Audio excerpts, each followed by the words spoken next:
So there's a lot of fears surrounding solo travel.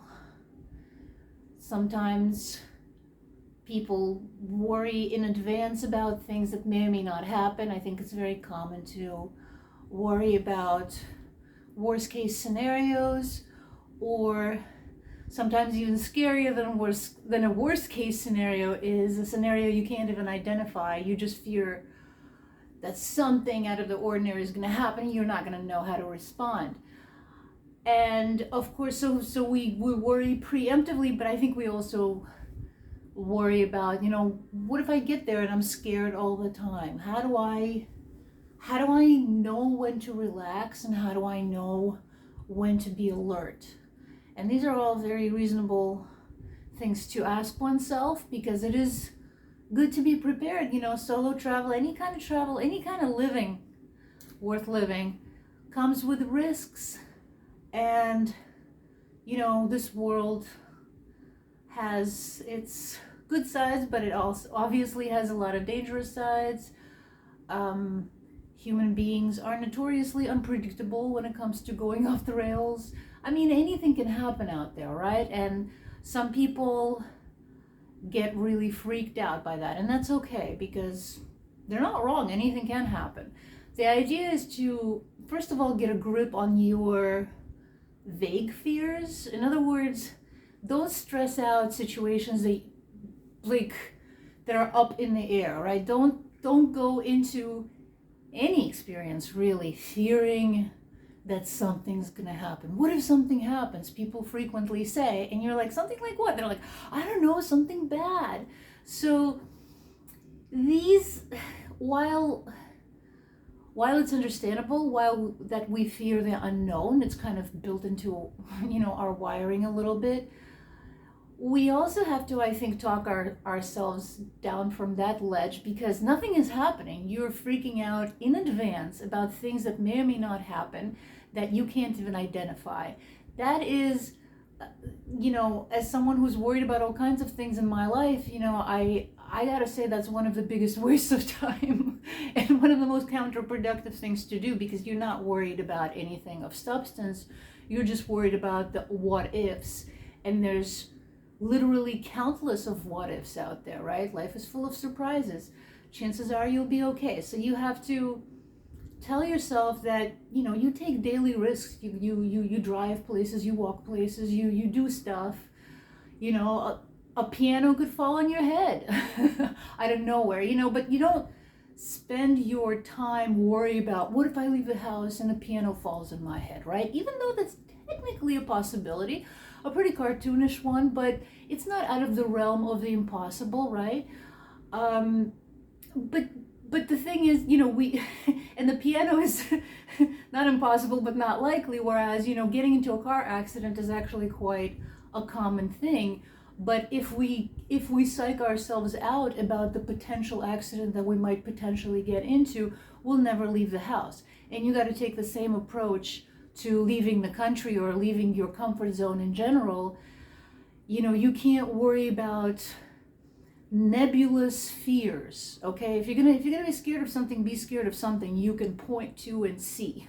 Okay? Don't be scared of fantasies, because that's simply not productive. Not that, and fear actually has a productive value. There's certain kinds of fear that are useful. They're built in by evolution and by the survival instinct. And I think we should talk about this, parse that out a little bit more. So, let's say you've overcome your hesitations and actually made it across the border, and now you're in foreign soil, you're a little bit disoriented, who do you trust? How do you get around? Do you get into a vehicle? There's so many different concerns for a solo traveler. Am I being targeted for scams? And am I being watched by uncouth characters? A lot of times that is true, but that doesn't have to threaten you, because if you know how to behave and if you know how to get a grip on yourself, you will avoid being a target. Because most scammers and criminals, for the most part, if you're worried about scammers and criminals, they tend to go after the lowest hanging fruit. They don't like to be challenged. They go for like the quick and easy in and out situation with disoriented people. So all you have to do is not look and act like the lowest hanging fruit, and you won't be targeted, because somebody else will be. Somebody who looks much more naive and freaked out than you will be targeted instead, which is not a great thing to wish upon other people, but your job is to avoid things happening to you. But anyway, getting back to fears, there's healthy fear and there's unhealthy fear. There's productive fear and then there's unproductive and counterproductive fear, right? And your biggest challenge, but also strength and power once you achieve it, is learning how to tell the difference between the two, right? And sometimes it's hard to do, no lie. But the general idea is that there are fears that are these more direct gut feelings when you are under direct threat of something tangible threatening your immediate well-being. You have this, gut feeling kick in, you have fight or flight kick in, you have all these other sort of built-in defense mechanisms kick in that let you know that something is wrong, something is off, get the hell out of here, don't stick around, understand what's happening. These are alert signals that you should absolutely listen to, never ignore, because they are letting you know that you're in danger and you should listen to them, right? And then there's this other kind of fear that I think stems more from, cultural assumptions and stereotypes and the general human psychology of fearing the unfamiliar, fearing people who don't look like you, who don't sound like you when they speak, who wear different clothes, who eat different food, scenarios that you're unfamiliar with, architecture, languages, sounds and smells. When you go abroad, a lot of the times your senses will get assaulted by completely unfamiliar, all the senses, right? The taste and the smell and the sound and the things that you witness may seem puzzling, mysterious, and therefore scary. So this is where you got to be careful and stop and assess and ask yourself, am I freaking out because I hold a certain prejudice against certain cultures, against certain cultural practices, against certain people who look a certain way, against certain people who follow certain religions? So you have to kind of take stock of your own bias and do so without feeling shame, because I think that's where we all go wrong. We're so afraid of feeling shame for being bigots that we'd rather suppress it and deny it rather than face it and say, you know what, it's true. I do have certain stereotypes about this culture, or I do have certain, preconceived biases, and those biases may even be rooted in personal experience that are completely valid.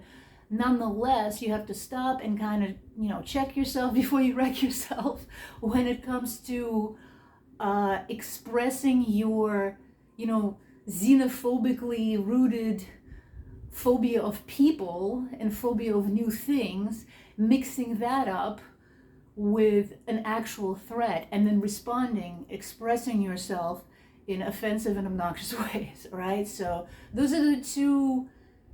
This is the key challenge that every single one of us travelers, especially solo travelers, because we don't have a companion to ask for advice. We don't have anyone there to check us, so we have to check ourselves.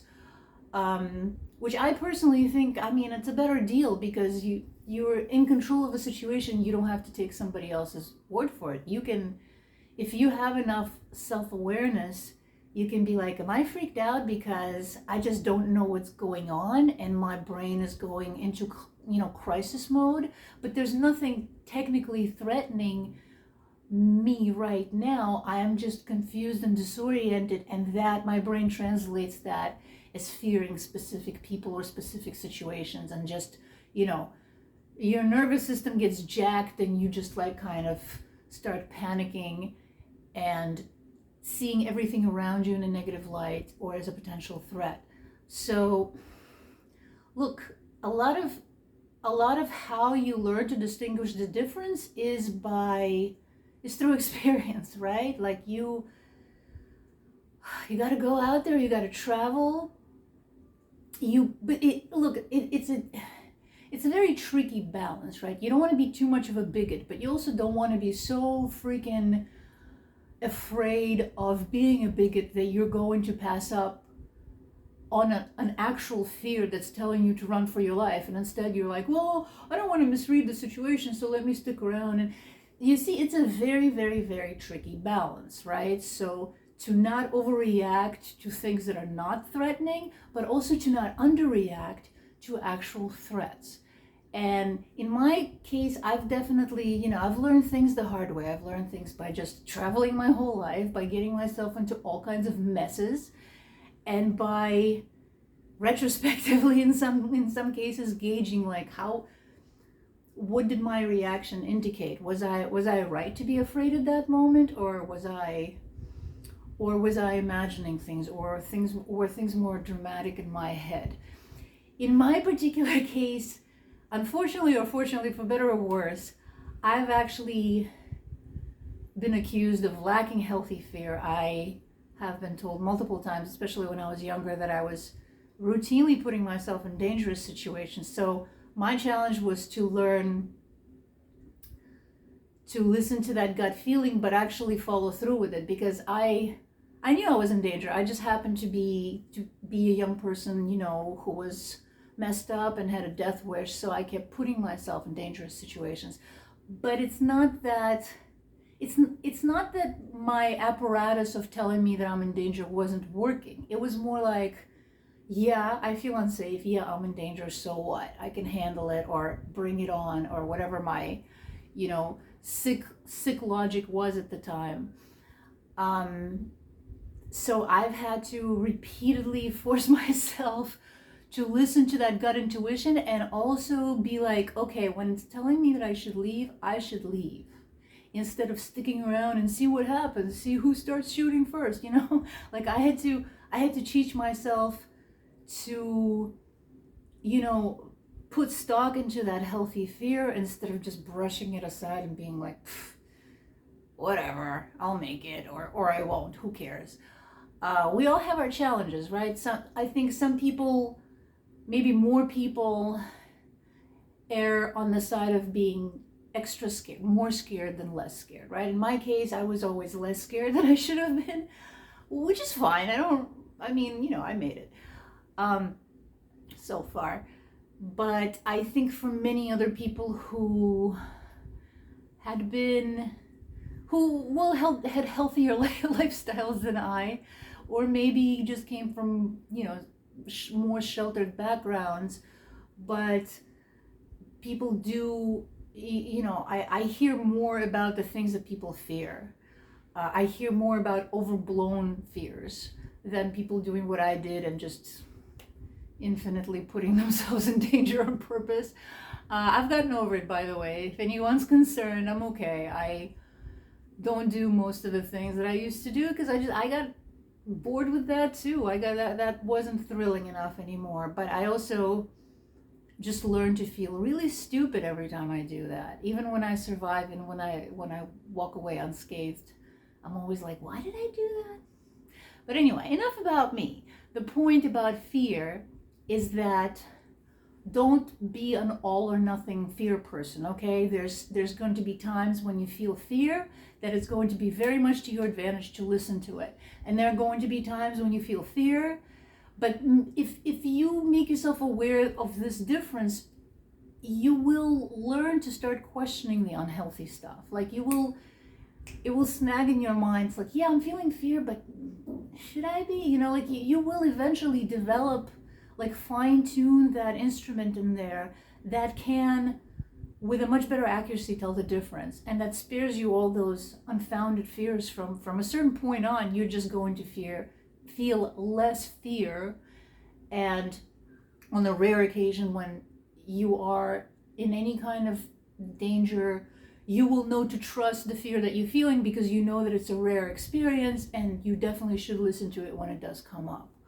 So I've already talked for too long, but I believe you me, this theme is very, very profoundly and lengthily developed in the guidebook series, in volume 5, where I talk about that's dedicated entirely to the idea of safety and security on the road as a solo traveler, as an international solo traveler.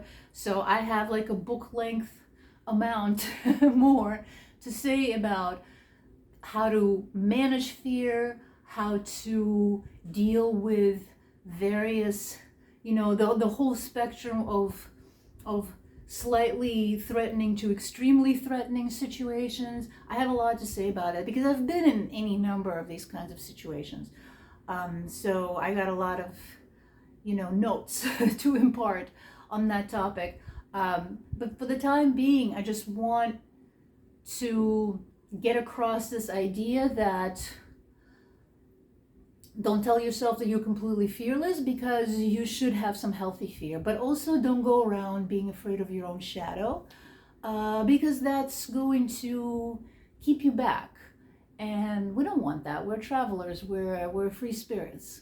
We don't, of all the obstacles in the world that actually do exist that get in our way of traveling, sometimes it's financial trouble, sometimes it's family and job responsibilities that you can't just leave behind. There's any number of things that could, keep you from traveling, but do not let imagined obstacles be it. Don't let fears about God knows what, about things that have not happened and are not likely to happen. Don't let those things hold you back, because that's no way to live your life. But don't ignore your intuition. Work on fine-tuning the hell out of it so that you can rely on it and trust it when you need it. And keep on learning. It's all a learning experience. And the measure of a person is not about what they fear, but it's about how they overcome these fears and sometimes push through them. That's the actual measure of courage. It's when you're scared shitless of something and you still go ahead and do it, as opposed to, oh, I'm not afraid of anything, bring it all on. That's easy, right? When you're not afraid, it's easy. When you've overcome fears and come out triumphant on the other side and realize that you're so much stronger, so much more capable, and so much more so much better at survival than you thought, it's a truly rewarding experience. So overcoming your fear, don't repress your fears, don't deny them, just evaluate them, decide if they're worthwhile or not, and act in accordance to those rational decisions, because fear can make us irrational, and that's the last kind of response you want to have, irrationality.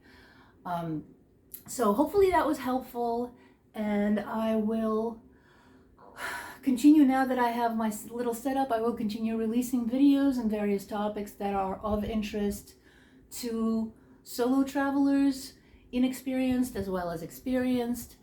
It's a wide range of activities out there, so let's learn from each other. Anyway, happy and safe travels to all, and I'll check in later.